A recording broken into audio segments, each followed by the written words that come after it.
लोकसभा चुनाव के जो नतीजे लगातार आ रहे हैं, किसी की जीत तो किसी की हार जीत को लेकर तमाम पार्टियों के अलग अलग खेमे में किस तरह के दावे और किस तरह की प्रतिक्रिया सामने आ रही है हार जीत को लेकर, वो बयान भी आपको हम सुनाते हैं।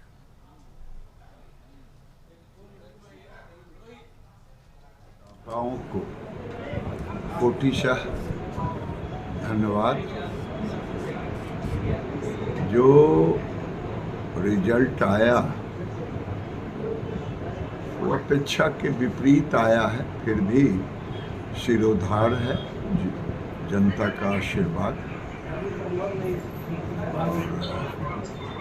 क्योंकि नरेंद्र मोदी के नेतृत्व में जो विकास ही विकास था,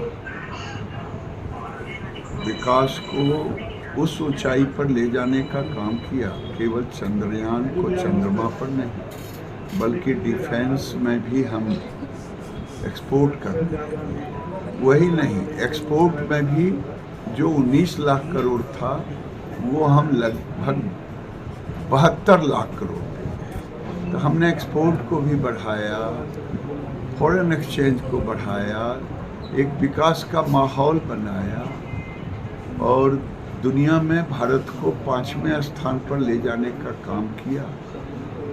ये नरेंद्र मोदी के नेतृत्व में ये सरकार को संतोष है अपने काम पर। तरफ से उनको प्रणाम करते हैं दोनों हाथ जोड़ करके और धन्यवाद देते हैं कि भागलपुर की लोकसभा की जनता ने फिर मुझे अपना सेवा करने का मौका दिया। क्या मुद्दा रहेगा इस बार? जनता का हर आदेश मेरा मुद्दा है, मेरा कोई मुद्दा नहीं। जनता जो आदेश करेगा उसी को हम मुद्दा मानते हैं। सबसे बड़ा मुद्दा भागलपुर का ये वो तो 2 साल में आप जान रहे हैं, आप लोग तो सब कुछ जान ही रहे हैं कि सब कुछ हो गया बिहार सरकार और भारत सरकार के तरफ से। अब ज़मीन खोज करके उनको पेमेंट करके जिस भी अवस्था में 2 साल के अंदर हम जहाज उड़ाएंगे, ये हम वादा करते हैं। तरफ से उनको प्रणाम करते हैं दोनों हाथ जोड़ करके और धन्यवाद देते हैं। इसको स्वीकार करे भाई, विकास अगर बोल रहे थे कि नहीं हुआ, फिर वोट दिए हैं तो वो सर्वोपरि है, मैं इनको सलाम करता हूँ। इंडिया का दावा था 400 पार, अब 300 भी नहीं पहुंचे। सर, इंडिया गठबंधन की बात वो क्या करेंगे इंडिया वाले लोग? अब तो सरकार इंडिया गठबंधन की बनेगी, अब तो आखिरी दौर चल रहा है, आप देख रहे हैं बराबर का टक्कर है। इसलिए मेरा मानना है कि इंडिया गठबंधन बनेगा और इंडिया गठबंधन अगर बन गई तो युवकों को रोजगार मिलेगा, किसानों के लिए काम होगा, गरीबों महिलाओं के लिए दिए जाएंगे सब। इसके यशस्वी प्रधानमंत्री श्री नरेंद्र भाई मोदी जी ने जो मिथिला का विकास किया है, निश्चित रूप से यहाँ के जनमानस जनता जनार्दन का मत था तीसरी बार देश में प्रधानमंत्री नरेंद्र मोदी बने। इसी परिप्रेक्ष्य में संपूर्ण मिथिला में एक सीट पर एनडीए गठबंधन की प्रत्याशी का जीत हुआ है। उसी में दरभंगा के प्रत्याशी एनडीए के रूप में मुझे यहाँ के मतदाता मालिकों ने विजय हासिल दिलवाया और निश्चित रूप से आने वाला जो समय है उसमें मिथिला का विकास और आगे बढ़ेगा। देश के प्रधानमंत्री आदरणीय नरेंद्र भाई मोदी को हम बधाई आप लोगों के माध्यम से देना चाहेंगे। देश ये हमारी जीत नहीं है, गया की जनता की जीत है और नरेंद्र मोदी जी और नीतीश कुमार जी का सम्मिलित प्रयास का भी जीत है। और ये बात सही है कि 44 वर्ष के राजनीतिक जीवन में गया के लिए हम कुछ करना चाहते थे, मुख्यमंत्री भी रहने का मौका मिला, कुछ कार्य को आगे बढ़ाने का काम हमने किया था, लेकिन वो पूर्ण नहीं हो सका।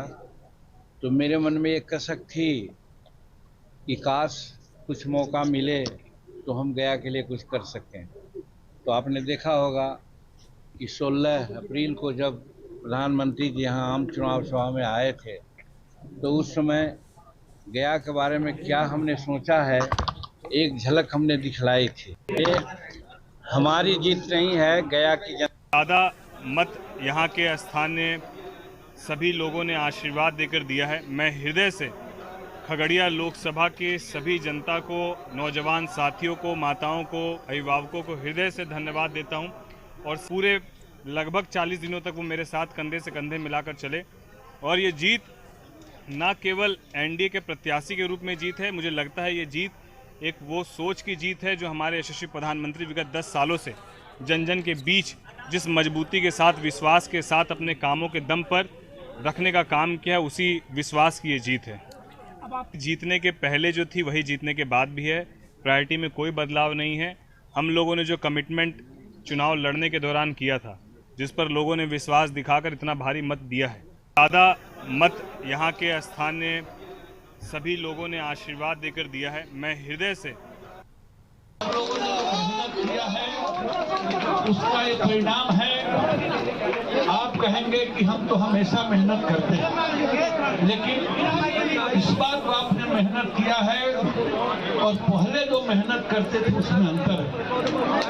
आजादी के बाद का और मेरे जीवन का कम से कम ऐसा चुनाव था जो जातीय उन्माद में फंसा हुआ था और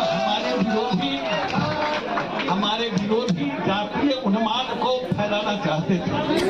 लेकिन हम सब ने जो परिश्रम किया, जातीय उन्माद का जो फन निकाल रहे थे उसको हम लोगों ने कुचला।